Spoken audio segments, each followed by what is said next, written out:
हमने अपने previous class में स्टडी किया था कि जो डी ब्रोगली वेवलेंथ होती है वो क्या होती है और डी ब्रोगली वेवलेंथ का रिलेशन टेम्परेचर के साथ कैसे होता है।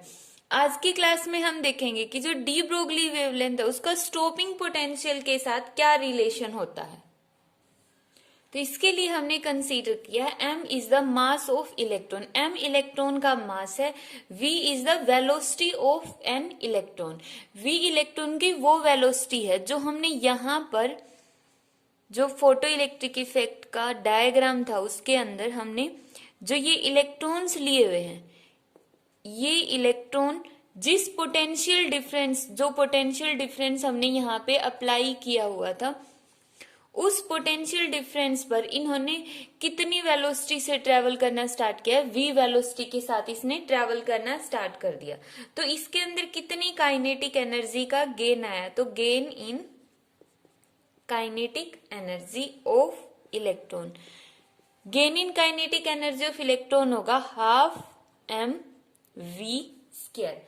हाफ एम वी स्क्वायर इसकी काइनेटिक एनर्जी में गेन है इलेक्ट्रॉन की काइनेटिक एनर्जी में, और वर्क डन है on electron, work done on electron is. अब जो ये काइनेटिक एनर्जी में गेन आया है वो किसकी वजह से आया, पोटेंशियल डिफरेंस की वजह से। और यहां से हमने जो फ्रीक्वेंसी फॉल करवाई, जो रेडिएशंस फॉल करवाई है उनकी फ्रीक्वेंसी की वजह से इस इलेक्ट्रॉन ने इतनी काइनेटिक एनर्जी को गेन कर लिया है। उसके बाद अगर हम चाहते ये इलेक्ट्रॉन यहाँ पर जाकर रुक जाए, इस एनोड के पास ना आए, तो इसके लिए हमें क्या करना पड़ेगा, एनोड पर हम नेगेटिव पोटेंशियल प्रोवाइड कर देंगे। तो जैसे ही हमने एनोड पर नेगेटिव पोटेंशियल लगा लिया, मान लिया हमने V पोटेंशियल लगाया हुआ है, तो इस V नेगेटिव पोटेंशियल की वजह से इस इलेक्ट्रॉन पर अपोजिट डायरेक्शन में वर्क डन होगा। वर्क डन का मतलब इसने इस स्टॉपिंग पोटेंशियल ने इस इलेक्ट्रॉन पर वर्क डन किया ताकि ये इलेक्ट्रॉन इस बैरियर को क्रॉस करके करंट ना प्रोड्यूस करे, मींस कलेक्टर इसको कलेक्ट ही ना कर पाए।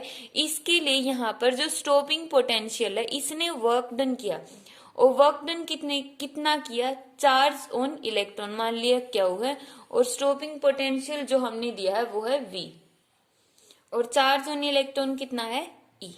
तो इतना वर्क डन इलेक्ट्रॉन पर किया गया, उसकी एनर्जी को, जो इतनी एनर्जी से जो इलेक्ट्रॉन मूव कर रहा था, इतनी एनर्जी से ये इलेक्ट्रॉन मूव कर रहा था, तो इसको रोकने के लिए इतना वर्क डन दिया गया। और मान लेते अब ये इलेक्ट्रॉन रुक गया, तो कब पॉसिबल होगा, जब जो इलेक्ट्रॉन की एनर्जी थी हाफ एम वी स्क्वायर वो किसके इक्वल हो जाएगी, इसकी जो स्टॉपिंग पोटेंशियल ने जो इसके ऊपर वर्क डन किया रोकने के लिए, वो दोनों अगर इक्वल हो गई तो इलेक्ट्रॉन क्या हो जाएगा, रेस्ट पोजीशन में आ जाएगा। तो यहाँ पे क्या आ जाएगा, half M we square is equal to e v. V क्या है यहाँ पे, स्टॉपिंग पोटेंशियल। तो जब ये कंडीशन हो गई तो इलेक्ट्रॉन क्या हो गया, रेस्ट पोजीशन में आ गया है। तो यहाँ पे इलेक्ट्रॉन क्रॉस करके कलेक्टर के पास नहीं जाएगा। अब यहां से हम V की वैल्यू निकाल लेते, स्मॉल v, जो ये वेलोसिटी है इस V की वैल्यू। तो 2 को इस साइड ले जाओ, 2ev m डिवाइड में आ गया, और ये तो V स्केयर की वैल्यू आएगी, स्केयर को हटा के यहाँ पे क्या लगा देंगे, अंडर रूट। तो ये आ गई V वेलोसिटी की वैल्यू, कि जो ये इलेक्ट्रॉन जिस वेलोसिटी से मूव कर रहा था उस वेलोसिटी की वैल्यू। अब हमें निकालना क्या है, डी ब्रोगली वेवलेंथ का रिलेशन स्टॉपिंग पोटेंशियल के साथ में। अब हमें बताए कि जो डी ब्रोगली वेवलेंथ है उसका फॉर्मूला क्या होता है, lambda is equal to h divide by m we.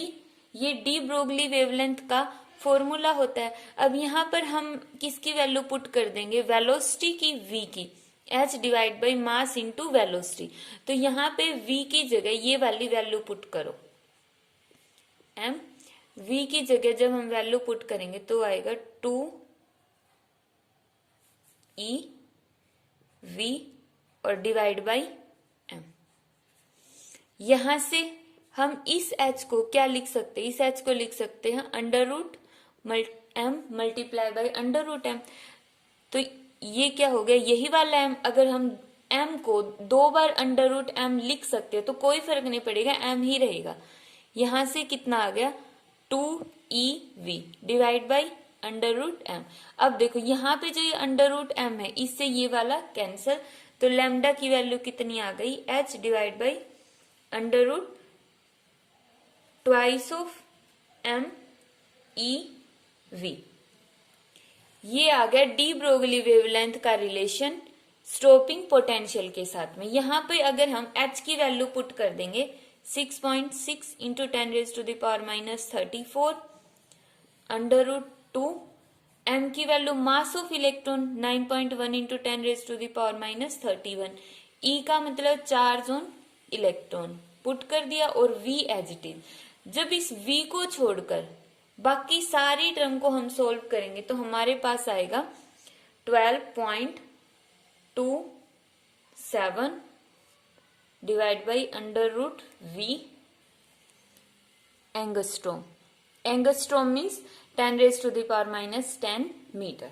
तो ये आ जाएगा डी ब्रोगली वेवलेंथ का रिलेशन स्टॉपिंग पोटेंशियल के साथ में। यहाँ पे हमने सिंपली स्टार्ट कहाँ से किया है कि जो भी ये इलेक्ट्रॉन्स है वो मूव कर रहे इतनी एनर्जी के साथ, और जो स्टॉपिंग पोटेंशियल है वो इनको रोकने का काम करेगा। तो ये इलेक्ट्रॉन जो स्टॉपिंग पोटेंशियल है इसने इन इलेक्ट्रॉन पर कितनी एनर्जी लगाई रोकने के लिए, ई वी एनर्जी लगा दी है। अब ये एनर्जी कैसे होगी, वर्क डन का फॉर्मूला क्या होता है, charge multiply by potential. Charge e potential v लग रहा है तो ये क्या आ गया वर्क डन, और वर्क डन भी क्या होती है, एक एनर्जी होती है, इसीलिए हम इसको एनर्जी बोलेंगे। तो स्टॉपिंग पोटेंशियल यहाँ पे जो ये स्टॉपिंग पोटेंशियल है इसने रोकने के लिए इलेक्ट्रॉन को इतनी एनर्जी लगाई, और इलेक्ट्रॉन रुक जाएंगे अगर उनकी काइनेटिक एनर्जी और जो स्टॉपिंग पोटेंशियल ने एनर्जी लगाई है वो दोनों इक्वल हो, तो इलेक्ट्रॉन स्टॉप हो गए। और यहाँ से जो वेवलेंथ है उसका रिलेशन क्या आ गया स्टॉपिंग पोटेंशियल के साथ, इतना। नेक्स्ट टॉपिक है failure of wave theory to explain the photoelectric effect. Photoelectric effect को एक्सप्लेन करने में जो वेव थ्योरी है वो किस तरह से फेल हो गई। वेव थ्योरी का मतलब हमने क्या मानना है, लाइट है वो ड्यूअल नेचर की है, पार्टिकल नेचर और वेव नेचर। तो यहाँ पे इन्होंने बोला कि अगर हम लाइट को वेव मानकर चलते हैं तो उसके अकॉर्डिंग हम फोटो इलेक्ट्रिक इफेक्ट को एक्सप्लेन नहीं कर सकते हैं।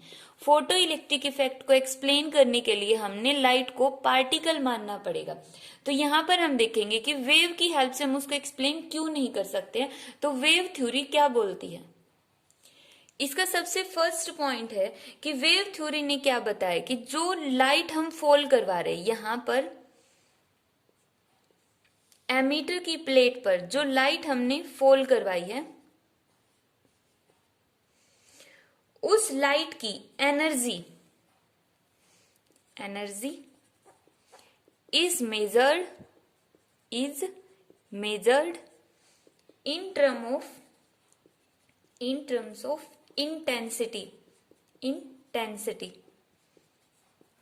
देखो वेव थ्योरी बोलती है कि अगर हम यहां से लाइट को फॉल करवा रहे हैं तो लाइट को फॉल करवाएंगे तो इसका मतलब जो लाइट होगी उसकी कोई ना कोई पर्टिकुलर इंटेंसिटी होगी। अगर उसकी कोई ना कोई इंटेंसिटी है तो इन्होंने बोल दिया इंटेंसिटी है तो उसकी एनर्जी भी है, और उसी एनर्जी की हेल्प से पहले क्या होगी, वो एनर्जी जो एमीटर की प्लेट है, ये वाली एमीटर की प्लेट है जिसमें बहुत सारे इलेक्ट्रॉन्स है, वो लाइट जाके इसमें डिस्ट्रीब्यूट हो जाएगी। डिस्ट्रीब्यूट होगी तो ये इलेक्ट्रॉन इस एनर्जी को एब्जॉर्ब करके बाहर निकल जाएंगे। अब इन्होंने बोला कि जैसे ही हमने इंटेंसिटी को इंक्रीज कर दिया, अब इंटेंसिटी को इंक्रीज कर दो, जो लाइट यहाँ पे फॉल हो रही है वो ज्यादा इंटेंसिटी की फॉल हो रही है। तो इन्होंने कहा कि इंटेंसिटी के बढ़ने से जो इलेक्ट्रॉन की काइनेटिक एनर्जी भी बढ़ जाएगी। इंटेंसिटी के बढ़ने से इलेक्ट्रॉन की काइनेटिक एनर्जी भी बढ़ जाएगी। बट हमने एक्सपेरिमेंट में क्या देखा है कि इंटेंसिटी के बढ़ने से क्या बढ़ता है, सैचुरेशन करंट बढ़ता है, इलेक्ट्रॉन का एमिशन बढ़ जाएगा। अब ज्यादा इलेक्ट्रॉन बाहर निकलेंगे अगर हम इंटेंसिटी को बढ़ाएंगे। काइनेटिक एनर्जी पर कोई इफेक्ट नहीं पड़ेगा इंटेंसिटी का, ये चीज हम एक्सपेरिमेंटली देख चुके हैं। बट वेव थ्योरी बोलती है कि इंटेंसिटी के बढ़ने से काइनेटिक एनर्जी बढ़ेगी, जो कि क्या है, गलत है। तो ये था फर्स्ट पॉइंट कि वेव थ्योरी को हमने फेल क्यों कर दिया है या फिर fail failure of wave theory, कि फोटो इलेक्ट्रिक इफेक्ट को वो क्यों एक्सप्लेन नहीं कर पाए। तो ये वेव थ्योरी का फर्स्ट पॉइंट था कि वेव थ्योरी ने बताया कि इंटेंसिटी के इंक्रीज करने से काइनेटिक एनर्जी बढ़ती है इलेक्ट्रॉन की, बट एक्सपेरिमेंट में ऐसा नहीं आया। दूसरा पॉइंट इन्होंने क्या बताया है कि दूसरे पॉइंट में इन्होंने बताया कि अगर जो ये लाइट फॉल हो रही है इसकी फ्रीक्वेंसी थ्रेशोल्ड फ्रीक्वेंसी से कम है, थ्रेशोल्ड फ्रीक्वेंसी से कम भी है, तो भी इलेक्ट्रॉन निकल जाएंगे, तो भी इलेक्ट्रॉन एमिट हो जाएंगे। बट कंडीशन क्या है, इंटेंसिटी को इंक्रीज कर दो, इंटेंसिटी को इंक्रीज कर दो, इंटेंसिटी बढ़ा दो।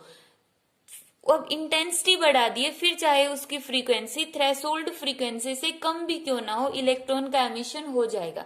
बट जब हमने एक्सपेरिमेंटली देखा तो हमने एक्सपेरिमेंटली देखा कि इलेक्ट्रॉन का एमिशन तब होता है जब उसकी frequency greater than equal to होगी थ्रेशोल्ड फ्रीक्वेंसी के, सिर्फ तभी इलेक्ट्रॉन निकलेंगे, इस कंडीशन में इलेक्ट्रॉन नहीं निकलेंगे। तो ये था इसका सेकेंड पॉइंट जो फोटो इलेक्ट्रिक इफेक्ट को एक्सप्लेन करने में फेल हो गया था। किसने कहा कि इंटेंसिटी अगर बहुत ज्यादा कर देते हैं तो फ्रीक्वेंसी चाहे कम भी हो तो भी इलेक्ट्रॉन का एमिशन हो जाएगा। थर्ड पॉइंट में इन्होंने क्या बताया, थर्ड पॉइंट में इन्होंने बताया कि जैसे ही एमीटर की प्लेट पर लाइट की इंटेंसिटी फॉल होती है तो इंटेंसिटी फॉल होने के बाद क्या होगा, वो सारी की सारी लाइट पूरे सरफेस में डिस्ट्रीब्यूट होगी। जब तक इलेक्ट्रॉन नहीं निकलेंगे, जब तक पूरी लाइट पूरे सरफेस पर डिस्ट्रीब्यूट नहीं हो जाती, और वो भी इक्वली, इक्वली पहले डिस्ट्रीब्यूट होगी सारी लाइट, उसके बाद इलेक्ट्रॉन निकलेंगे, देन इलेक्ट्रॉन एमिट। तो इसका मतलब यहां पर इस प्रोसेस में तो टाइम लगेगा, ये क्या करेगी, टाइम को कंज्यूम करेगी। बट हमने देखा एक्सपेरिमेंट क्या होता है, एक्सपेरिमेंट में हमें पता चला कि जैसे ही लाइट फॉल होती है इलेक्ट्रॉन का निकलना शुरू हो जाता है। ठीक है, फोटो इलेक्ट्रिक इफेक्ट को एक्सप्लेन करने में अब ये फिर से फेल हो गई, क्योंकि इस थ्योरी ने तो क्या कहा, लाइट पहले फॉल होगी, फिर सारी डिस्ट्रीब्यूट होगी, और फिर वहां से इलेक्ट्रॉन निकलेंगे, और इस प्रोसेस में कुछ टाइम लगेगा। बट एक्सपेरिमेंट में हमने देखा, हम लाइट फॉल होते ही कितना टाइम लगता है, 10⁻⁹ सेकेंड, मीन्स 1 सेकेंड का 10⁹ हिस्सा, 10⁹ हिस्सा, इतना कम टाइम लगता है। मीन्स बोल सकते हैं कि इंस्टेंटली इलेक्ट्रॉन निकलना स्टार्ट हो जाते। तो ये थर्ड पॉइंट भी क्या बोलता है कि वेव थ्योरी है, उसकी हेल्प से हम फोटो इलेक्ट्रिक इफेक्ट को एक्सप्लेन नहीं कर सकते। तो ये थी 7th यूनिट जिसमें हमने स्टडी किया ड्यूअल नेचर ऑफ लाइट।